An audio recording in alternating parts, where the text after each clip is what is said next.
style is very open about about it. the, Now the pushing around. Yeah, let's dive back a little bit.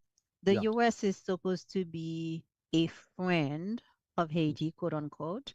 And if Venezuela is willing to sell Haiti gas at a cheaper rate, what would be the reasons for the U.S. to oppose that? Well, because they were very concerned about growing Cuban and Venezuelan influence on Haiti, because anybody who thinks that the U.S. is playing fair, or a gentleman in the game of international chess, has another thing coming. They were doing everything they could to flip the board and to pressure the governments, as they did with Gerard Tortuse.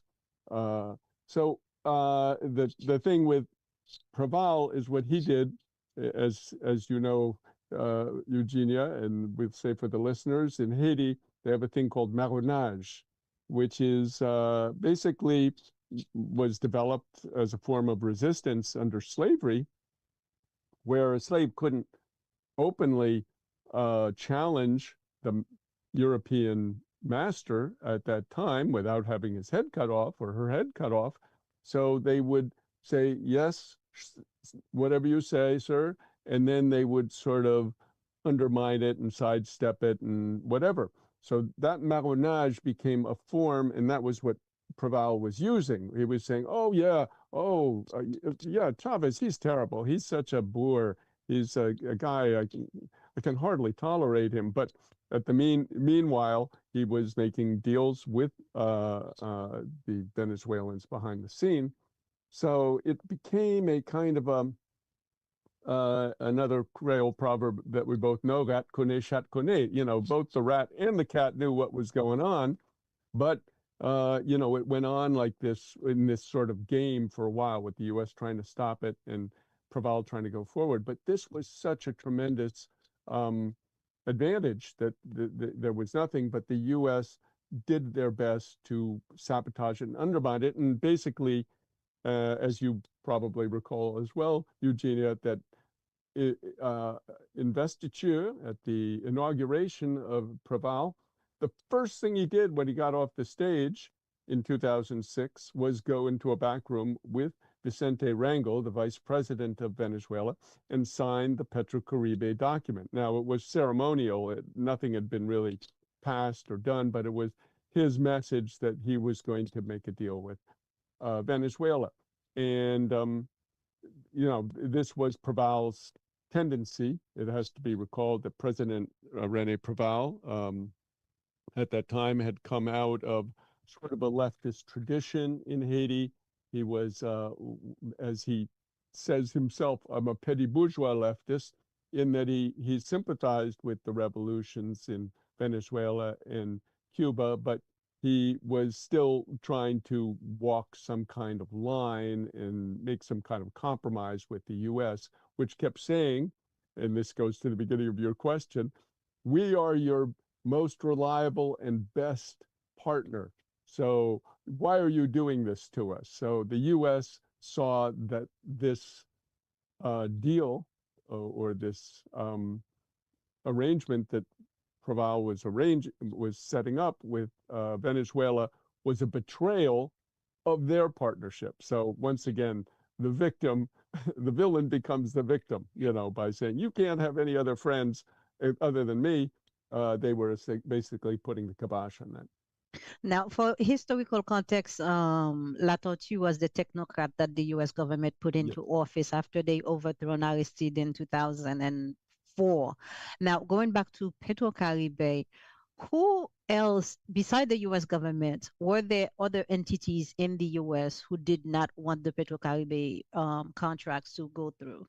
Well, that's for sure. There were two American oil companies who were dead set against doing anything with Petrocaribe, because essentially the deal was that Venezuela would give the oil to Haiti, to the state, and then the state would sell the oil to the oil companies. But Exxon at the time, that was before it was ExxonMobil, and Texaco, the two American companies, were dead set against it, and they did everything they could to try to stop it.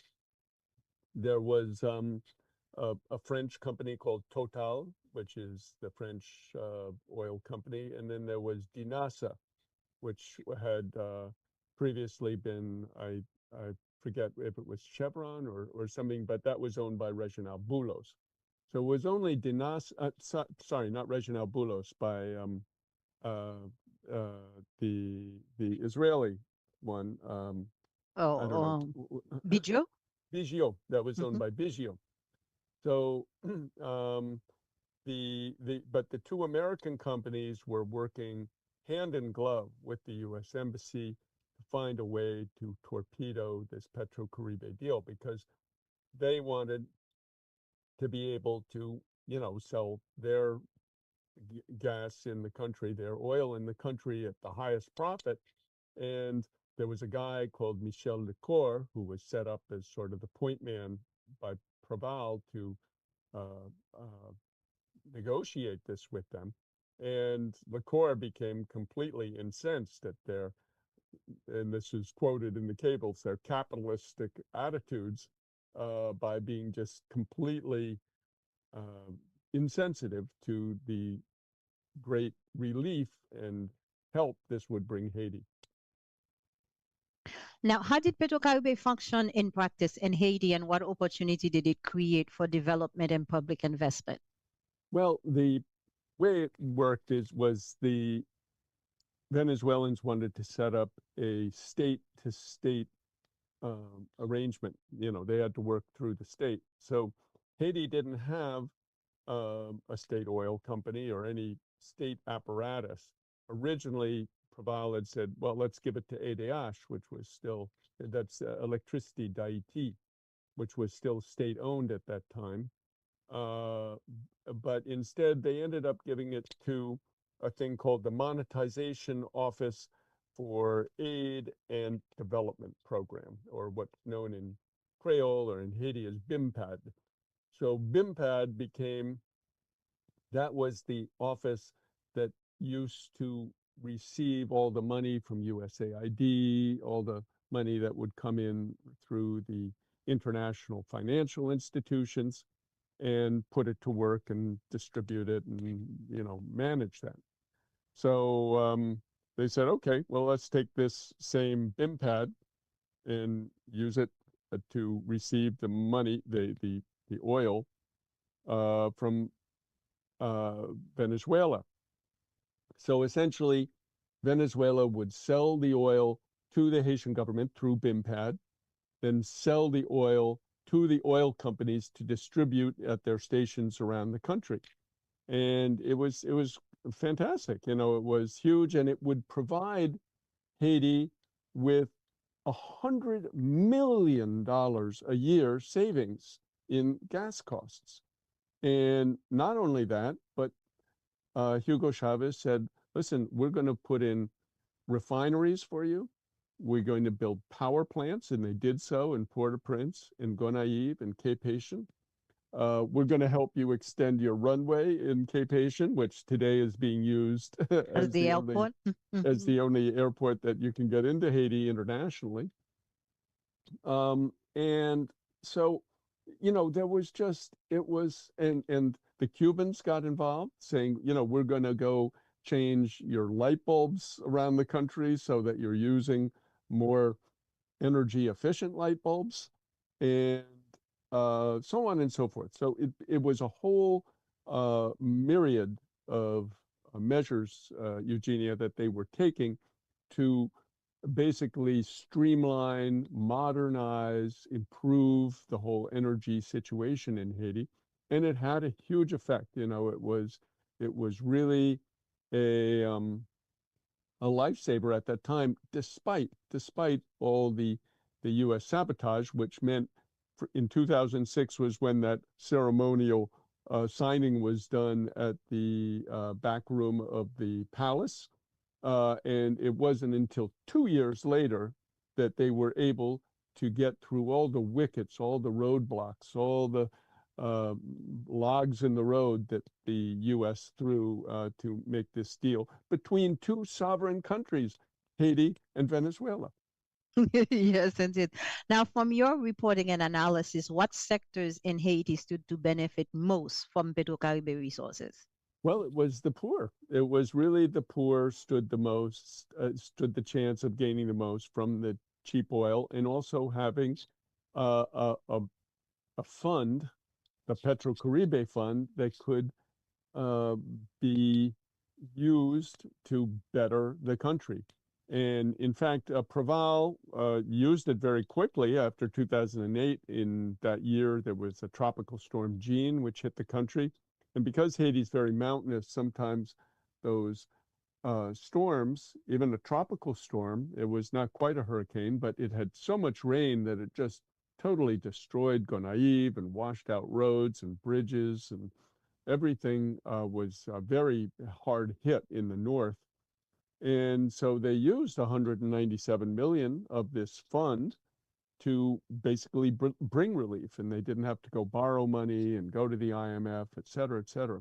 So this was a help. But unfortunately, Preval, who I think was, more politically, even though he had a lot to be desired for sure, but he was somehow very politically loyal, I could say, to respecting the terms of the contract and paid it back. But when Martelly and his crew came in, these guys just were, of course, put into power, as I'm sure you've covered on your show, Eugenia, by U.S. Secretary of State Hillary Clinton, basically shoehorned in. They saw after the earthquake of January 10th, January 12th, 2010, that they needed to kind of give Preval the old heave-ho. And so when his candidate came in second in the election, in the first round of the elections, they said, "Oh no, that won't do," and they did some kind of color revolution using the color pink, and kicked out Preval, and in came Martelly, and these guys were kleptocrats of the first order, and they would do all these projects which sounded good. We're going to build houses over here, we're going to build a road over there, but a large percentage of the money was embezzled or misspent, and so the effects of Petro-Caribe were not as felt in the population as they should have been or could have been. And I mean, you have the bridge that now goes from on the Delma Road over the Nazon Road, coming from the airport over what was once just a terrible intersection. That was one accomplishment of Petro-Caribe. And there were a few things built around the country, some stadiums and so forth. But generally speaking, the fund was very poorly managed and embezzled. How did Petro-Caribe alter Haiti's relationship with the international financial institution and traditional aid mechanism, if any?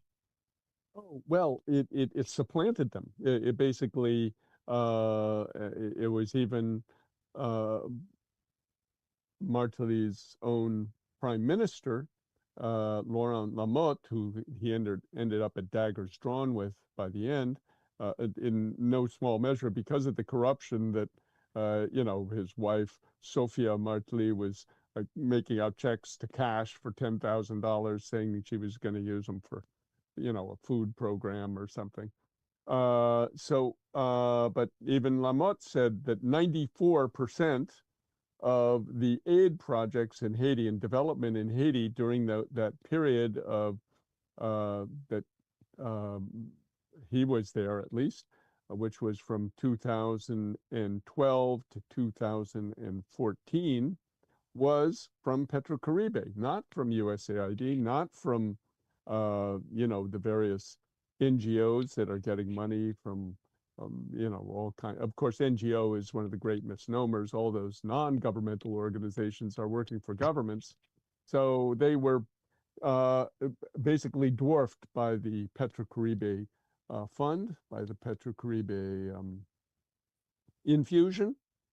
So I think they were very alarmed. I think they were very alarmed by this because, of course, this funding that USAID and similar funding institutions is a way of keeping the country under control and basically directing the projects in the way they want them to be done, which is building roads or infrastructure or electricity or canals that will serve U.S. businessmen, U.S. Business interests, and not necessarily Haitian interests. Now, when we continue on, we're gonna talk about the impact and the challenges, the fund and the controversies that came about the Petro-Caribe funds in Haiti. There's this song that Kébert did. Kébert Bastien is, is one of those guys. His lyrics are so particularly on point with whatever topic he decides to cover with the song. And then next we're gonna be playing this song from that said Jovenel Sevoloye. I'm sure you have heard that. Yeah. You have heard that song.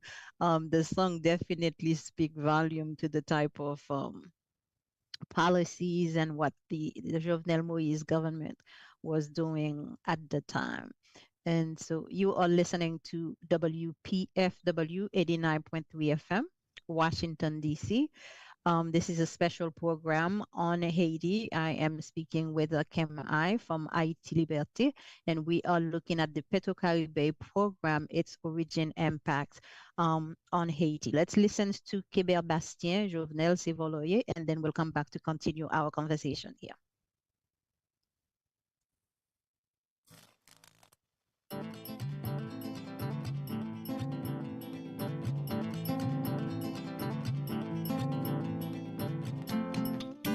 C'est Voloye, Jovenel c'est Voloye, c'est Voloye, Martine c'est Voloye, c'est Voloye, tout Joseph c'est Voloye, coronavirus pas fait brûler Volo l'état messieurs,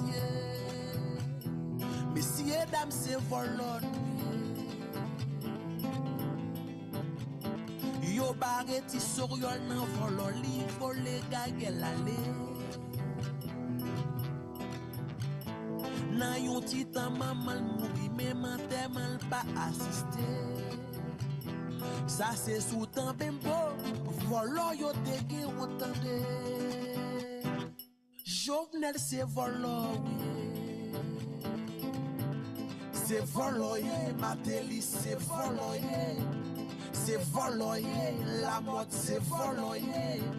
C'est voloye, Jovenel c'est voloye. Coronavirus pas fait voter volo 3 fois messieurs. Next ça yo c'est voloye. Ça faisait te fait pour les enfants physilia. C'est pas parce que moi nan malais pour m'boiter nan mégalipote. Même si mémoire m'ta coûte, pas oublier Petro-Caribe. Next ça yo c'est voloye. Ou volet terre, ou volet banane. L'argent a écrit translan vicieux. Caravane angolais. L'argent Sophie d'aille la messieurs. L'argent des malades la vole. Blackout 24 sur 24. 25 stades zombies la mode yo. L'argent corona pas manger. C'est voloye. C'est vologne. Moi dit c'est vicieux. Welcome back to WPFW special program on Haiti. We are discussing the Petro-Caribe funds. Can we continue the conversations looking at the Petro-Caribe fund later became essential to public controversy in Haiti? What went wrong and where do the local responsibility of the government? Yeah, well, it was it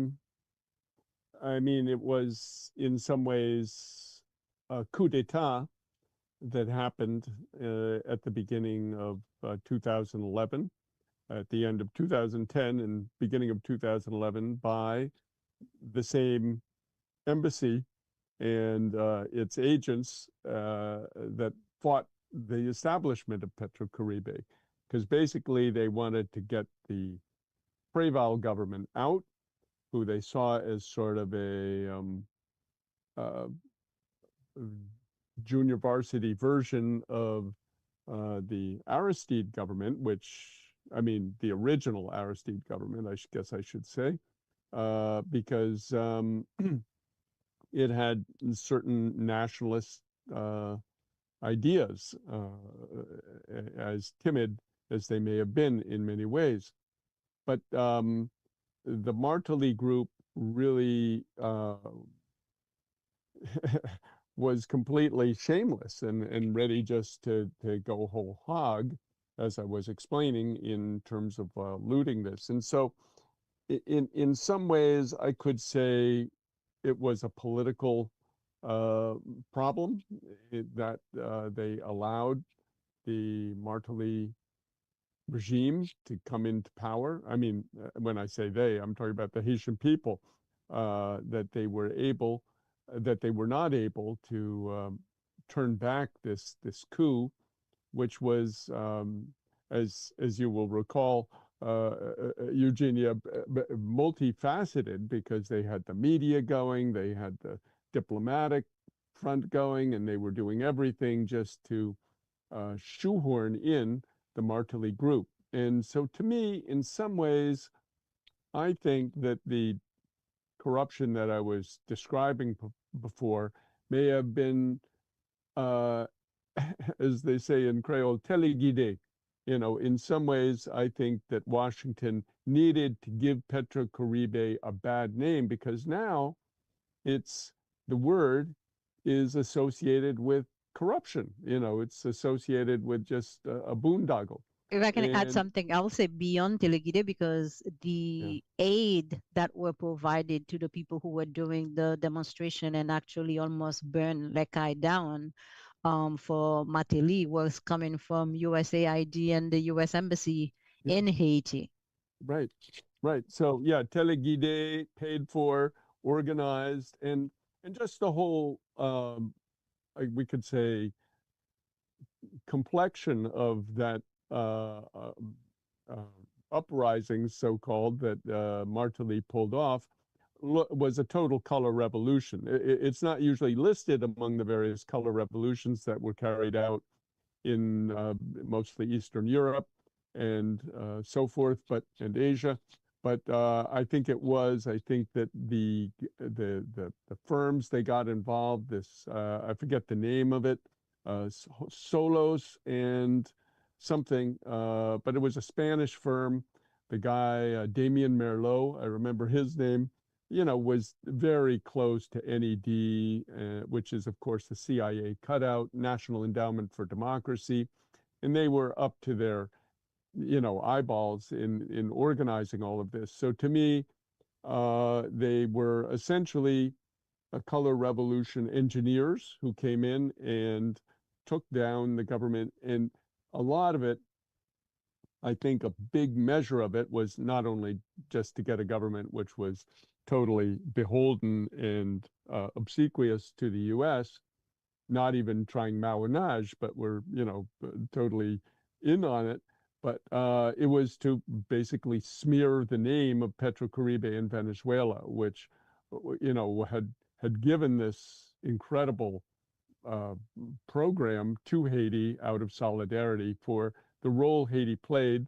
And I don't know how many of your listeners know that, but Haiti was in many ways the mother of Venezuela, was the nation that provided Dessalines provided Miranda, and Pétion provided Bolivar with the guns and soldiers and boats and printing presses that they needed to carry out the liberation of Greater Colombia, out of which Venezuela was born. So in many ways, and that's why you see, of course, the Haitian flag in the Venezuelan flag. The red and the blue represents Haiti, and the yellow is, of course, for Bolivar's people. So that is, in many ways, why Venezuela did this, was out of the historic debt that, as he often referred to, that Venezuela owed Haiti.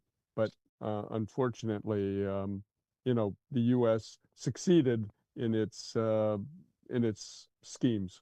Yeah. So you barely touched on the issue of corruption. How did the elite system in Haiti capture the effects of the program outcomes in Haiti? Well, what they did was they would create these programs like Kai Timama Shiri, like they're going to build some houses, or what was the food program? I forget. Anyway, they'd have these programs and they'd It give was them like a a nice, hot lunch program for people. yeah, it was right. And they'd give out these boxes. They'd go to a town, let's say, I remember one that I observed in Cavaillon, which is in the south by Okai, and it was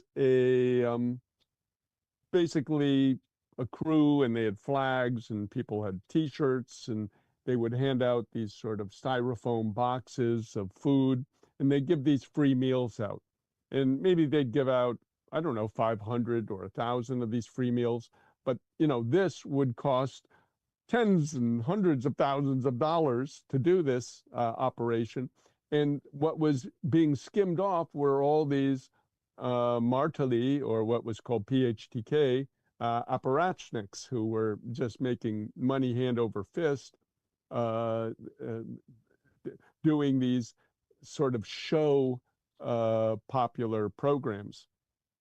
And so, and in a way, Jovenel got kind of tarred with that. I mean, it was his fault for choosing to go under the PHTK banner, but most of this was done during the Martelly period. This was where, 90% of the bad things were done with the Petrocaribe money.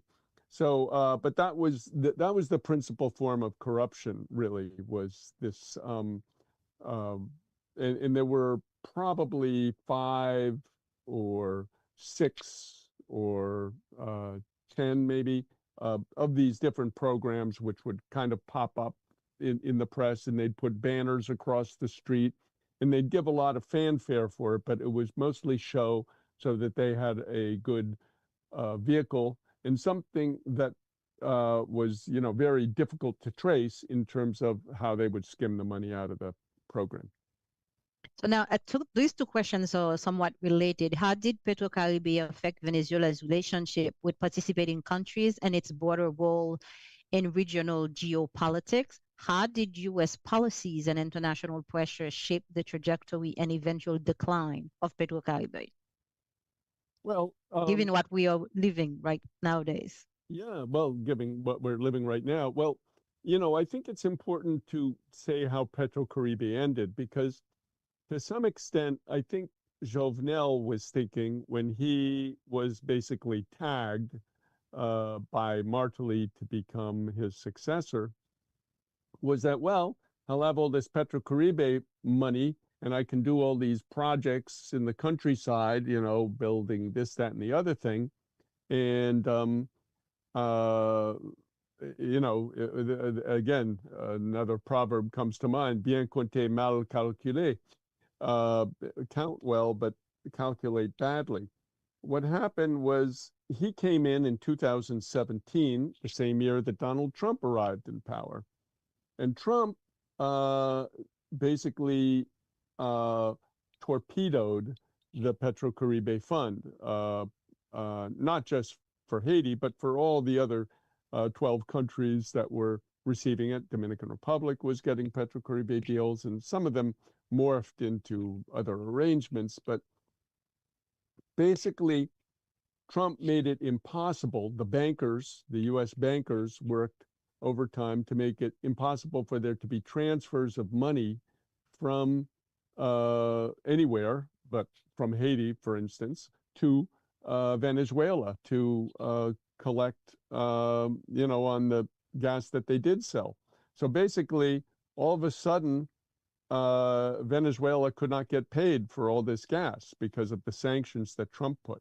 So they basically, Trump is the bad cop, right? You have the the good cop, the Bidens, who come in and tried to do things surreptitiously and sneakily behind the scenes, as we can see a little bit in the WikiLeaks cables, which people can see on the Haiti Liberté website. But the Trump people are just like, no, we want the oil. We want, they're just the way they're doing today. They're very open and forthright about their goals and the robbery, the piracy that they want to do. And so basically, that's how the Petrocaribe Fund got sunk in 2018. It basically came to a crashing halt. And, I think, there was an effort at one point where Venezuela came to Haiti and said, listen, maybe we can make a deal, or Haiti, anyway, Jovenel went to go see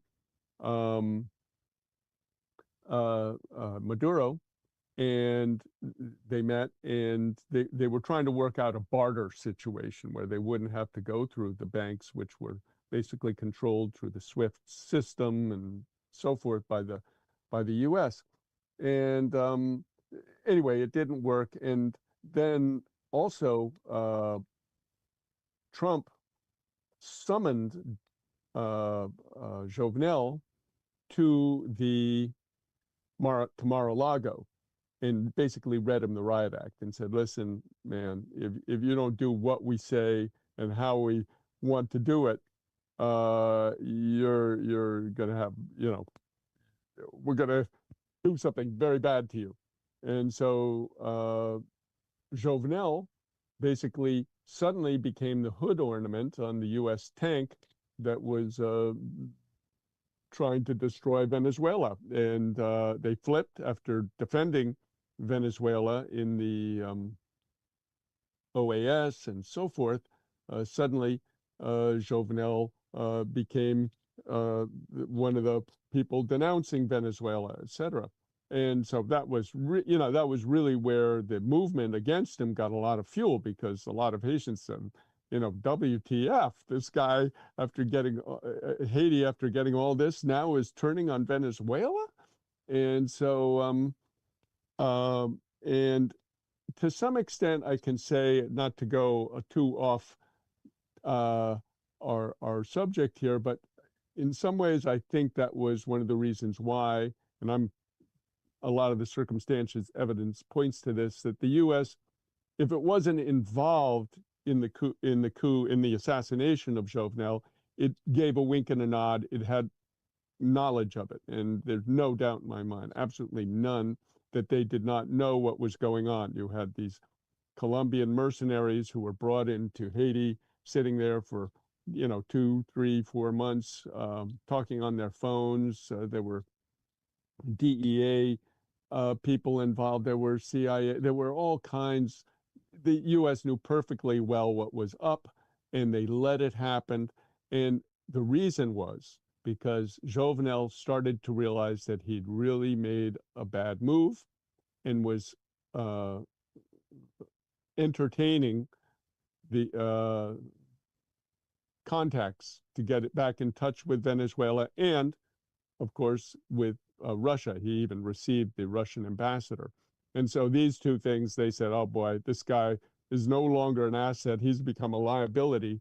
And I think that's where they gave the green light to get him out. But so all that's aside to say that, basically this has all been part of a huge operation, which continues right now to this day with Eric Prince's mercenaries, wreaking havoc on the shanty towns of Port-au-Prince. This has been a way for the U.S. to really take control of Haiti and at the same time knock down Venezuela. Now, what are the lessons does the Petro-Caribbean experience offer about alternative development financing model for countries like Haiti? And a second part, is there anything about Petro-Caribbean do you believe work well or could inform future regional cooperation initiatives? Oh yeah, no, I think the Venezuelans did nothing wrong. I mean, the real blame, I think, goes to Proval on a certain level, I could say, even though he did this Maouinage thing. But, you know, there's no place more dangerous than the middle of the road. And that's what he was trying to do. He was trying to straddle the road. He either had to go whole on, say, we are going to make revolutionary change in Haiti, or not, and basically he was trying to have his cake and eat it too. He was, as again, just not to use too many proverbs in this, but uh, he had two candles for two saints, as they say in Creole, and you can't have one saint being the Venezuelans and the Cubans, and the other saint being the U.S. The U.S. will not persist. The U.S. will go do battle with the other saint.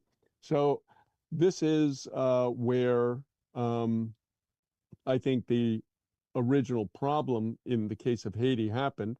I mean, Venezuela still is providing fuel to Cuba at very good rates, as we know, and they practically barter it for the security.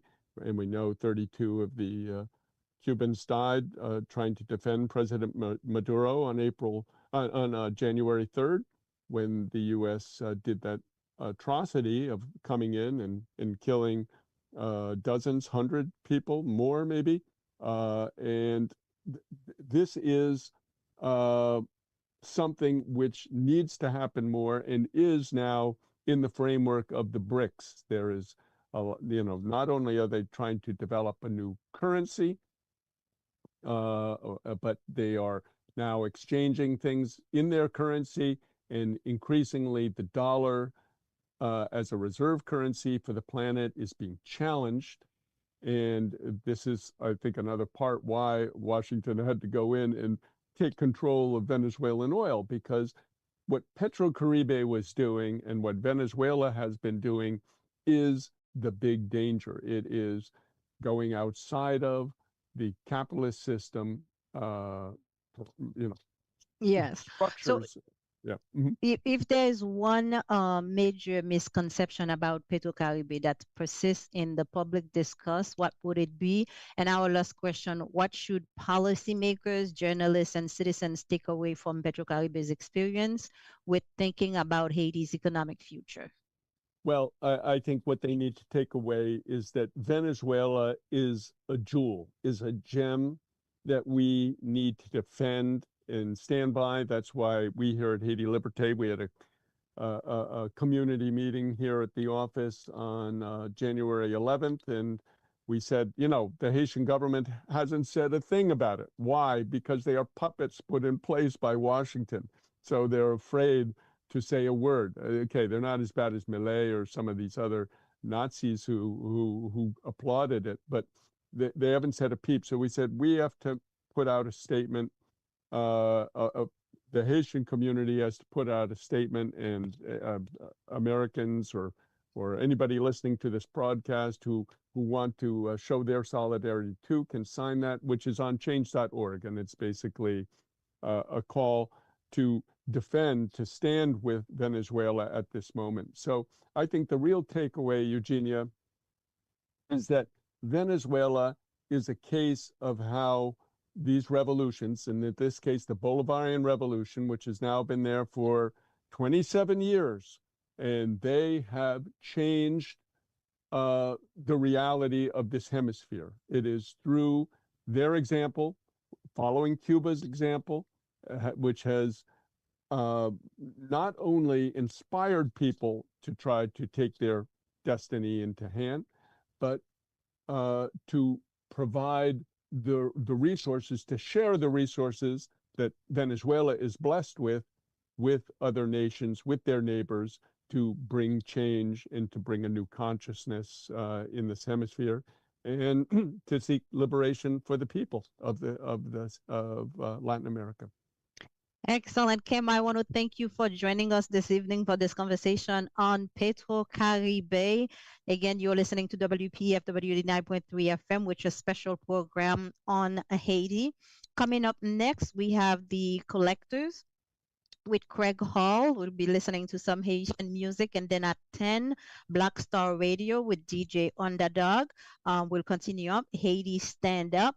It's been a pleasure sharing this platform with you and spending this time from 4 to 8 p.m. We've covered Haitians' contributions into the United States. We talked about U.S. immigration policies. We look at election feasibility in Haiti. Of course, now the link, I always say follow the money and the impact Petro-Caribe had in Haiti and the role, the sisterhood, motherhood between Venezuela and Haiti. I will see you on Wednesday for another editions of Combit Lacaille. I'm going to leave you with Haïti Lève-toi encore by Maréchal. Robert, thank you so much. Radio-Tele Louvri, thank you. And Kemaev, thank you very much. Have a good night, everybody. Katia, thank you for putting together such a great program. All right. Thank you all very much. Merci.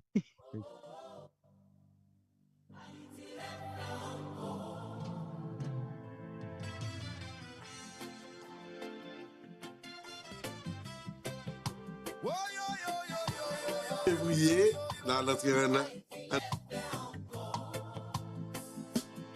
La Rio plein à cri, la nuit yo sans dormir, maman yo la prière, Timoun yo rete vigilant, Zam yo parle puis faut passer la loi, mais peuple a toujours quoi dans la foi li. Haïti lève encore. Malgré indifférence, malgré le monde enfermé, Haïti qui me point en haut pour demain. Haïti lève encore. Oh, oh, oh. Haïti lève encore. Haïti lève encore. Oh, oh, oh. Soleil ou pral clairer plus fort. Oh, oh, oh. Haïti lève encore. Gang yo fait la loi, l'école yo fermé, la vie chère en pile, mais la foire était ferme. Ah, Haïti. Voix peuple après les pour justice, mais les mondes virés dans la complicité. Chaque main levée pour yon bataille, chaque point levé c'est un rêve. Dans chaque larine ap chanté liberté, même sans âme, même les grands goûts frappés. Haïti, levez encore. Oh, oh, oh. Haïti lève encore. Yo ka volo l'or, mais yo pa ka prendre amour. Ah, Haïti. Yo ka boule mirayou, mais yo pa ka touye flamou. Ah, Haïti. Drapeau même les lis sali pa jambe tomber. Parce que Haïti c'est dignité, c'est la foi. Oh, oh, oh. Haïti lève encore. Oh, yo, yo, yo, yo, yo. Oh, oh, oh. Haïti lève encore. Haïti lève. Oh, oh, oh. Haïti lève encore. Dans la ricote douleur a sonné, c'est force cap levé dans tout caillou. Max ou pose drapeau, histoire c'est flambeau qui toujours clairé. Parce que dans sang ou coule l'histoire, yon peuple qui faut, yon peuple noir. Et sous terre ou qui blessé mais fier, lumière a toujours clairé. Haïti, lève encore. Oh, oh, oh. Haïti lève encore. Oh, oh, oh. Haïti lève encore. Oh, oh, oh. Soleil ou pral clairer puis fort. Gardez là en haut dans lumière si victoire ou à prier. Haïti lève encore. Haïti lève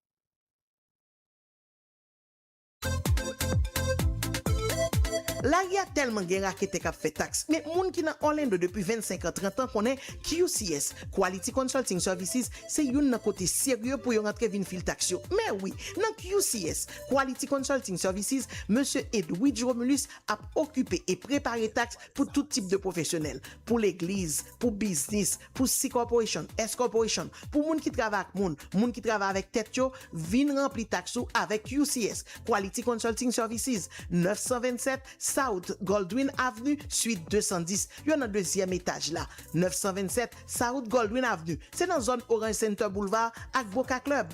QCS Quality Consulting Services. Téléphone 407 418 80 58 407 203 33 26. Non seulement ça fait taxe, dans QCS, yo capable d'aider avec quel que soit dossier gain dans question immigration. Yo fait transfert l'argent tout partout sur la terre avec RIA Unitransfer. Yo fait test DNA pour moun qui pral ambassade. Yo voye chercher documents en Haïti. Yo traduit documents et au notarié documents. QCS, Quality Consulting Services, ouvri lundi pour vendredi, 9h du matin pour 6h du soir. Le samedi, yo fermé. Dimanche, yo recevoir moun sous rendez-vous. QCS, Quality Consulting Services, a servi communautaire depuis 1991. Monsieur Edwidge Romulus, c'est CEO. Madame Edwina Romulus, c'est manager. QCS, Quality Consulting Services, 407 418 80 58 407 203 33 26.